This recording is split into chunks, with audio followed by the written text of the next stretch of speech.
O Senhor esteja convosco. Ele está no meio de nós. Proclamação do Evangelho de Jesus Cristo segundo Marcos. Glória a vós, Senhor. Naquele tempo, começou Pedro a dizer a Jesus: Eis que nós deixamos tudo e te seguimos. Respondeu Jesus: Em verdade vos digo, quem tiver deixado casa, irmãos, irmãs, mãe, pai, filhos, campos, por causa de mim e do Evangelho, receberá 100 vezes mais agora durante esta vida. Casa, irmãos, irmãs, mães, filhos e campos, com perseguições. E no mundo futuro, a vida eterna. Muitos que agora são os primeiros serão os últimos. E muitos que agora são os últimos serão os primeiros. Palavra da salvação. Glória a vós, Senhor.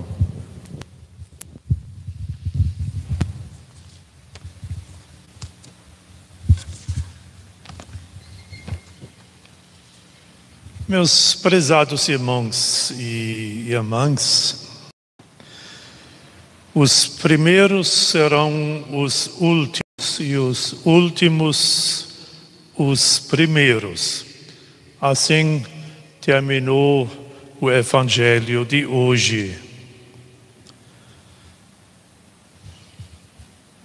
Não são ideais antifamiliares que Jesus aqui prega: deixar casa, irmãos, irmãs, mãe, pai, filhos, campos? Certamente que não, mas por isso não deixam de serem ideais críticos que Jesus agora prega, pois Jesus quer que o Pai do céu esteja em primeiro lugar. Não sei se perceberam na leitura do Evangelho, na segunda enumeração dos familiares, de repente, na segunda vez, o Pai não desaparece. Será que foi por esquecimento do evangelista? Deve ter sido intencional, que Jesus realmente quer que um só seja o nosso Pai no céu, o seu próprio Pai. Então não podemos interpretar superficialmente, talvez, estes trechos que falam assim, uma linguagem bastante áspera, por assim dizer. Mas não se trata de um convite ou de uma exortação que Jesus aqui formula. Não é em si Jesus que fala, que diz isso, aquilo, vocês têm que fazer. Quem fala é Pedro. Ele diz a Jesus: nós abandonamos por amor a você tudo. E a resposta agora de Jesus é: muito bem o que vocês fizeram. Ele não diz, por exemplo, vocês deviam fazer isso mesmo. Não é isso que todo mundo espera de vocês fazerem estas coisas querendo ou tendo entrado no reino de Deus. Quem não faz estas coisas que Jesus aqui diz ou enumera, não precisa, por assim dizer, assustar. Não é para fazer medo. Quem não é tão radical pode esquecer a participação do reino dos céus. Não deve ter esta a intenção, pois, sem dúvida, não é bom criar justamente um conflito em torno de uma questão tão sensível como a família e também a igreja, e confrontá-los com a exigência do Evangelho de hoje. Claro, não podemos negar uma certa tensão entre isso, vida familiar, vida eclesial, reino dos céus e assim por diante. Mas o texto dá uma indicação especial para a imitação de Jesus, ao seguimento de Jesus. Quem deixa tudo, ele está no caminho certo.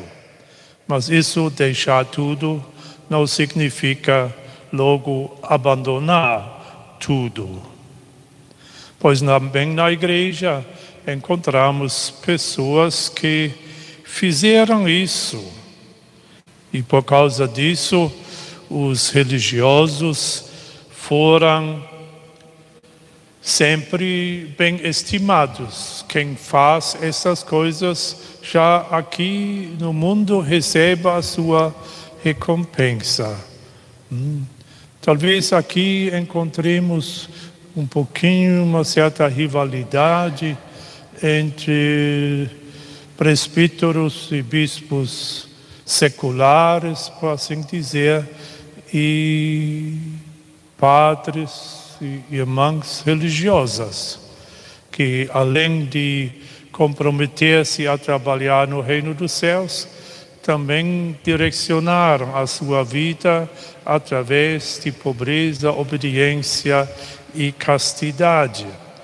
E esta diferença, esta doação total, com todas as consequências, também o povo parece de reconhecer e de perceber e reagir também a isso. Então a gente talvez entenda que haja, querendo ou não, todo mundo deixa ainda ser humano, certas rivalidades com consequências também menos agradáveis, ou pelo menos não no sentido de Jesus. Mas, como disse já no início, de deixar pai e mãe e irmãos e irmãs e as coisas materiais que precisamos para viver, não significa abandonar isso. Eu, por exemplo, também deixei pai, minha mãe já tinha falecido, meus 4 irmãos, minha irmã, que amanhã completa 70 anos, eu não abandonei estes meus familiares, mas eu deixei-os. O fato de estar aqui há mais que 50 anos mostra que eu me distanciei e deixei-os. Se não tivéssemos a pandemia, certamente depois de 5 anos de não ter visitado meus familiares, teria ido para prestigiar também a minha irmã, que toda a vida dela quase era um pouquinho como minha mãe também, já que minha mãe, antes de ser ordenado, já falecia e a irmã tinha 12 anos naquela vez. Então, existe também esta entrega total. Quem não deixa pai e mãe Jesus não diz aqui, se referindo em si ao evangelho de ontem do filho pródigo, que observa como Cristo descobre, fazendo assim uma arguição sobre a observância dos mandamentos, que ele observa tudo.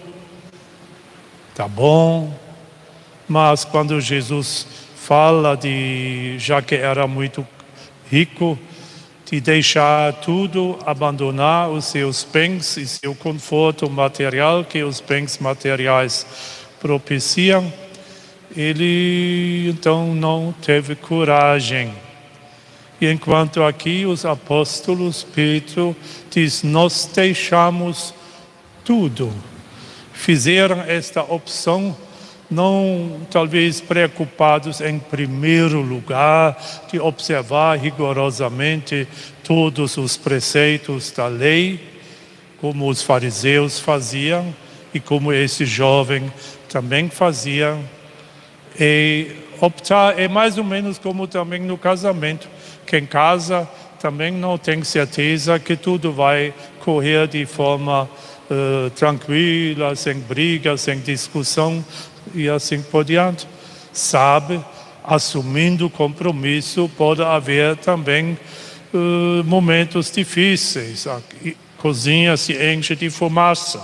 Quer dizer, aí a coisa está fervendo alguma coisa. Então, nesse sentido, acontece também na vida religiosa. Tem os que, como os apóstolos, como os religiosos e religiosas, os que optam, seguindo, deixando-se chamar, dando a sua resposta à vocação, sem saber se tudo vai correr certo. Eles não têm certeza nenhuma, mas têm este intuito de querer seguir Cristo, confiando nele e confiando que ele também vai cuidar de mim.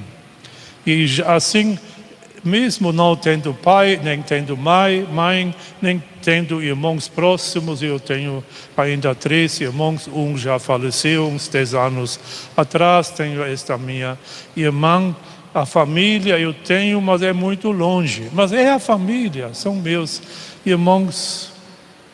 De vez em quando a gente manda um WhatsApp, conversa um pouquinho, principalmente por ocasião de aniversário, assim.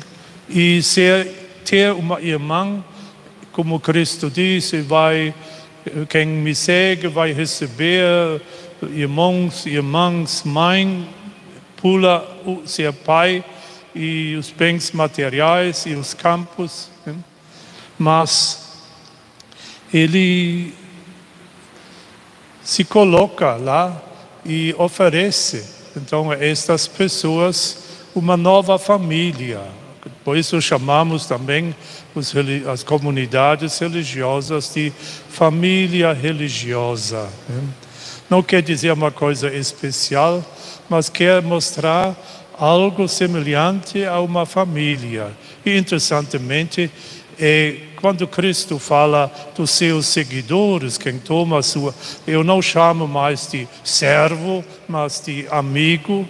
E aqui ele chama estas pessoas, ou oferece não só 1, ou 2, ou 3, ou 4, mas logo 100 irmãos, 100 irmãs. Quer dizer, cria um ambiente como também a gente aprecia. Como padre, a gente... trabalhando como eu, 50 anos, praticamente na mesma cidade, tem muita gente que se relaciona com a gente.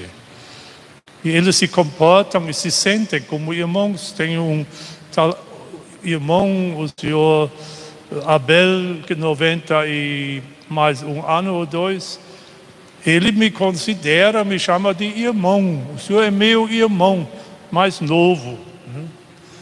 E este relacionamento é realmente muito mais íntimo que ter muitos amigos. Amigos são, por exemplo, também os companheiros do campo de futebol, ou de uma orquestra onde eu toco, ou a banda na qual eu canto. Os amigos a gente escolhe conforme os seus interesses. E se encontra uma pessoa que está aberta, que simpatiza com meus ideais, com minhas coisas. Eu tenho um amigo que nós entramos em 1953 no seminário. Até hoje nós somos amigos. Ele, lamentavelmente, também já está, devido à sua doença, o Parkinson, está sofrendo bastante. Mas todo mundo da congregação sabe, esses dois são amigos. Também amigos devido aos interesses comuns e ao mesmo tempo também somos irmãos, nos unindo na mesma família. E assim também como padre, a gente se sente um pouquinho numa família. Tem pessoas que são muito mais do que amigos ou amigas. São pessoas que, com outras palavras, Deus, que Jesus deu a gente. E isso é importante, isso a gente precisa disso. A gente se sente abrigado, uma irmã, um irmão, ele até pode criticar um pouquinho, a gente, não faça isso, tem que cuidar de não se meter nesta coisa, né? Enquanto um amigo dificilmente vai falar para não pisar no calo do outro, né? E isso justamente o Evangelho hoje nos quer ensinar, que Jesus nos oferece, mesmo se colocamos-nos ao caminho em seu seguimento, deixando muita coisa a faltar, mas nos devolve muita coisa em cêntuplo.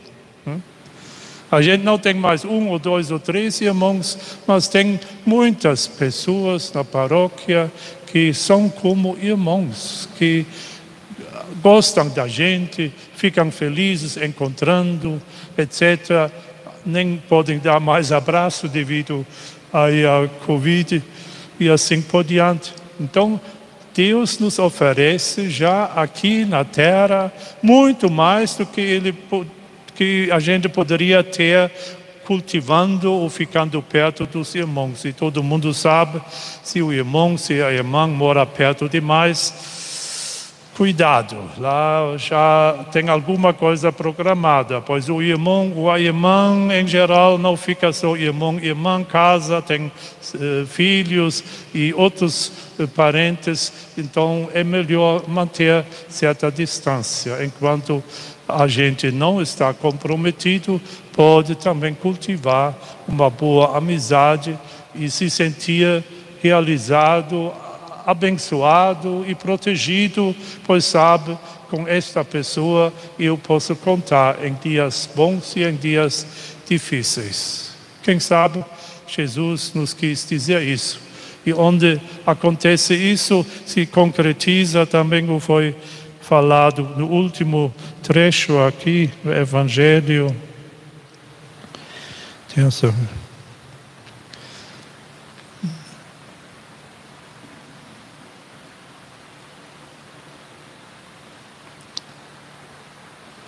foi? Sim.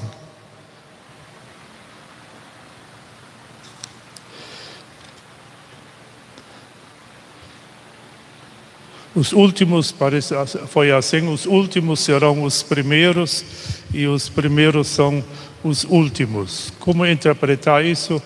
Você pode talvez verificar isso viajando de ônibus. Então você está sentado tranquilamente entre uma pessoa idosa ou uma mulher grávida e não tem mais lugar para sentar. E você estava cansado e agora vê estas pessoas. Você pode olhar pela janela para fora, mas você pode também olhar para o lado e o que fala lá não é talvez apenas a barriga, mas essa simpatia que você tem, a sua sensibilidade diante das necessidades dos outros. Então esta mulher grávida ou esta pessoa idosa foi a última a entrar no ônibus e agora é a primeira a sentar. E fica feliz da vida que pode sentar-se. E você fica em pé e fica feliz podendo ter causado uma alegria, uma pessoa que de resto, se não tivesse encontrado você ou uma pessoa semelhante, devia sofrer talvez meia hora no ônibus. Amém.